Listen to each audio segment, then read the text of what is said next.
Students 2IITian सरकारी को subscribe कीजिए और बेल आइकन को भी प्रेस कीजिए ताकि आप कोई वीडियो मिस ना कर सके। तो देखिए, सतत एवं व्यापक मूल्यांकन, हमें यहां पर इसको पढ़ना है। तो देखिए, सतत मूल्यांकन क्या होता है।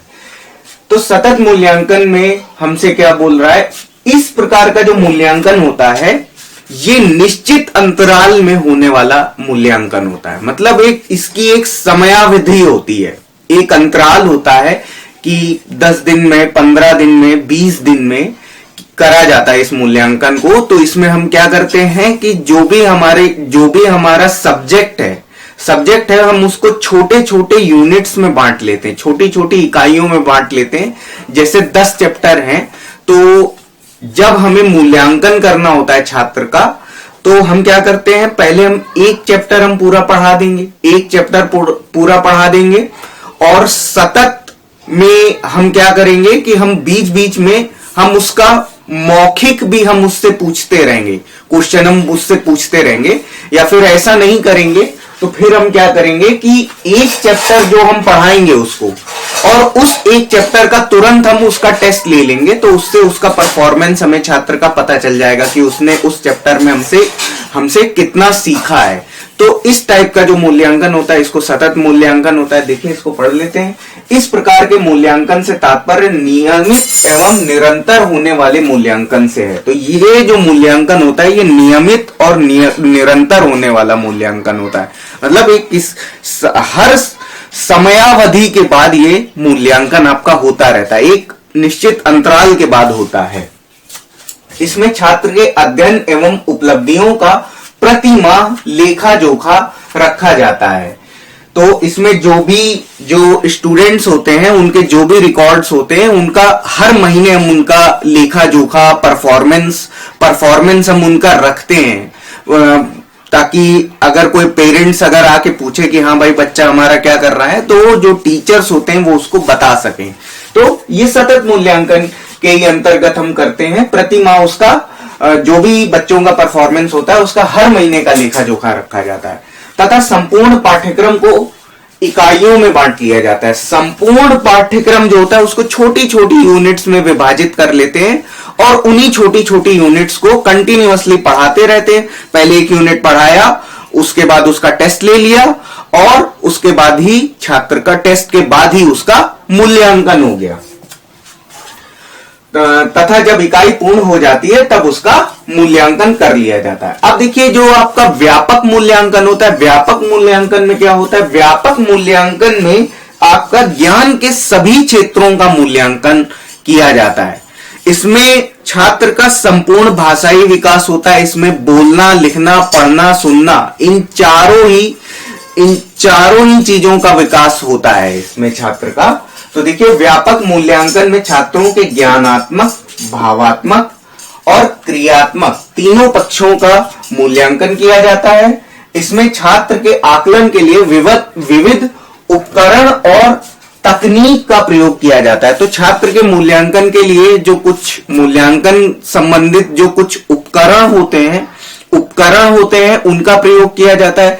अब जैसे क्या होता है कि उपकरण में आपका क्या हो जाएगा, जैसे आपका यूपीटेट सीटेट का अगर टेस्ट होता है तो उसकी जो ओएमआर शीट होती है तो उसको जांचने वाली क्या होती है, उसकी आपकी ओएमआर कॉपी को चेक करने वाली एक मशीन होती है। तो वो ओएमआर चेक करने वाली जो मशीन होती है वो उपकरण के अंतर्गत आ गई। और टेक्निक्स जो तरीके जो शिक्षक लोग अपनाते हैं तरीके, वो क्या हो गई, वो तकनीक हो गई। ठीक है, तो आकलन के लिए विविध उपकरण व तकनीक का प्रयोग किया जाता है। सो आप इसको नोट डाउन कर लीजिए। Okay, so all right, fair enough. इसके आगे बढ़ते हैं। चलिए देखिए, अब सतत एवं व्यापक मूल्यांकन की विशेषताओं के बारे में बात करेंगे। तो सतत एवं व्यापक मूल्यांकन शिक्षण अधिगम प्रक्रिया का अभिन्न अंग है। ठीक है, तो ये जो है आपका शिक्षण प्रक्रिया का एक अभिन्न अंग है। ठीक है, ये इसके साथ जुड़ा हुआ है। ठीक है, इसके लिए काफी महत्व रखता है।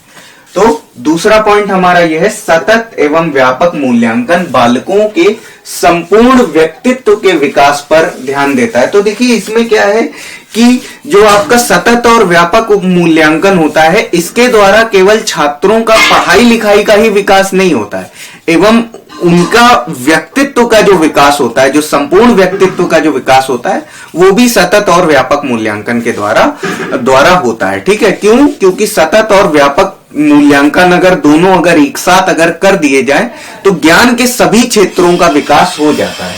ठीक है, अर्थात बालकों का चहुमुखी विकास सतत एवं व्यापक मूल्यांकन के ही द्वारा होता है।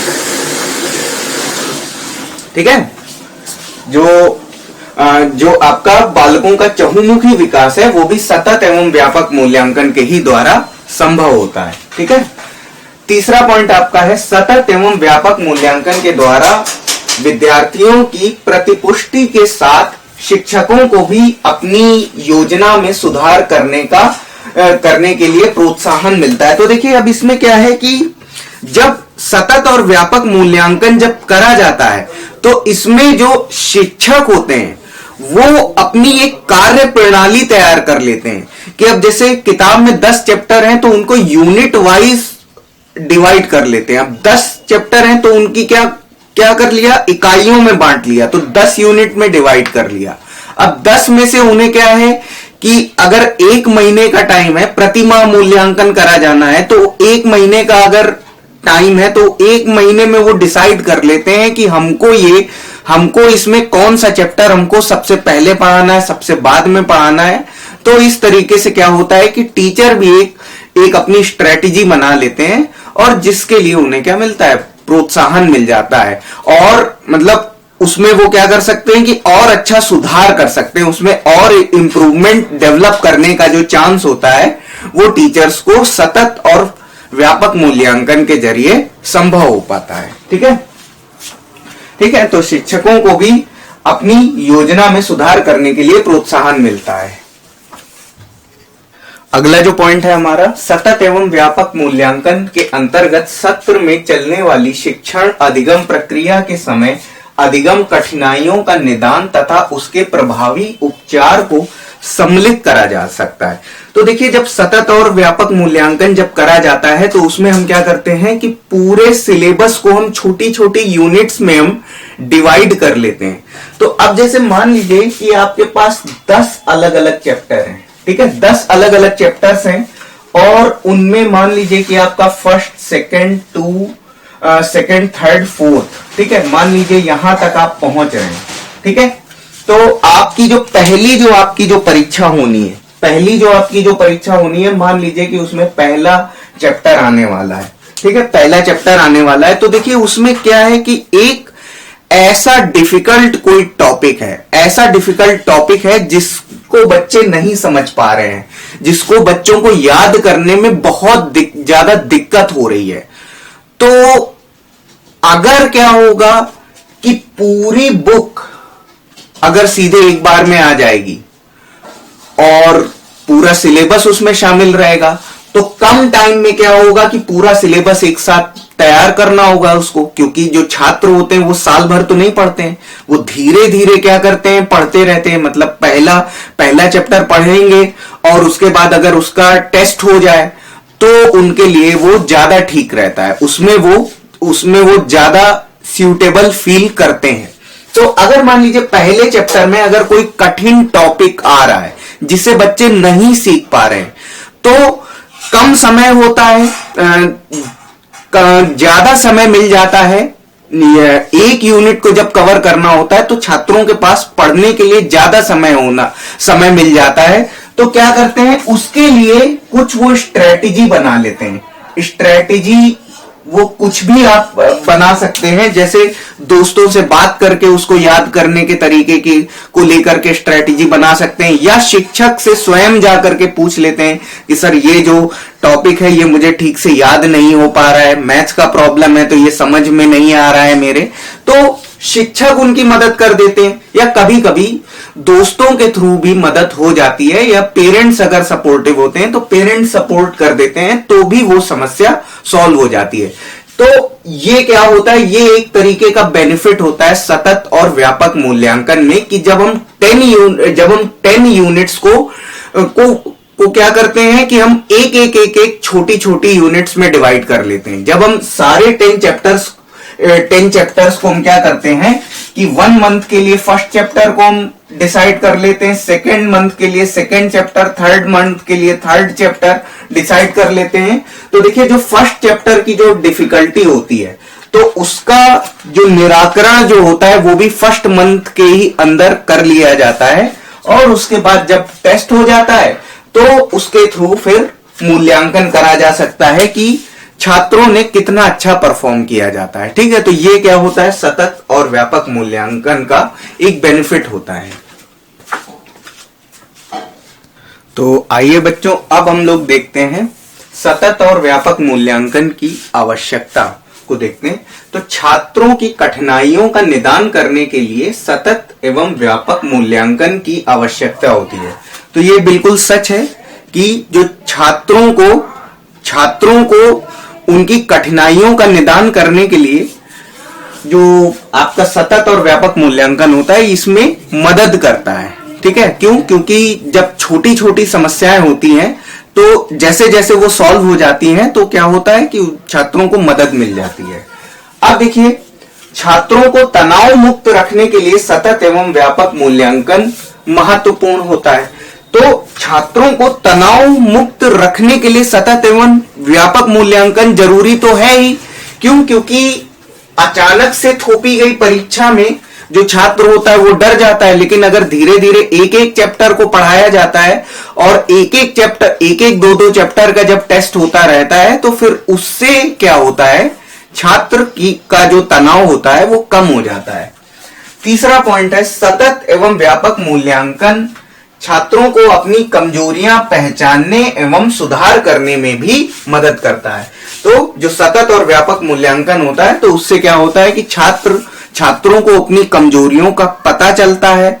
अब उसे वो चाहे शिक्षक के माध्यम से, चाहे वो दोस्तों के माध्यम से, चाहे वो पेरेंट्स माँ बाप के माध्यम से, किसी ना किसी माध्यम से वो उस समस्या को सॉल्व कर लेते हैं। ठीक है, छात्रों को नियमित और अच्छी तरह से काम करने के लिए सतत एवं व्यापक मूल्यांकन की आवश्यकता होती है। तो देखिए इसमें क्या होता है, जब सतत और व्यापक मूल्यांकन होता है तो छात्रों के अंदर एक पंक्चुअलिटी का विकास होता है। पंक्चुअलिटी मतलब निरंतरता का मतलब वो क्या होते हैं, उनके पढ़ने में एक लगन का डेवलपमेंट होता है, एक लगन उनके अंदर डेवलप होती है और एक कंटिन्यूटी आती है इसलिए कि वो कि जब साल भर बाद पेपर है तो जो बच्चे होते हैं वो थोड़ा सा रिलैक्स हो जाते हैं। ठीक है, जैसे मान लीजिए कि अभी मान लो सेशन चालू हुआ और साल भर के बाद अगर एग्जाम है तो बच्चे थोड़ा सा रिलैक्स फील करते हैं कि चलो भाई अब पढ़ लेंगे बाद में, मतलब जब लास्ट के 2 महीने जब बचे होंगे तब हम पढ़ लेंगे। लेकिन अगर हर मंथ में अगर मूल्यांकन हो रहा है, हर महीने में मूल्यांकन किया जा रहा है छात्रों का, तो फिर क्या होगा कि वो हर महीने में वो नियमित वो कायदे से फिर उसको पढ़ते रहेंगे तो वो अच्छे से सीखते रहेंगे बढ़िया से। Okay, so all right, fair enough. इसके आगे बढ़ते हैं हम लोग। तो देखिए अब हम लोग सतत और व्यापक मूल्यांकन के जो उद्देश्य होते हैं उनको पढ़ेंगे।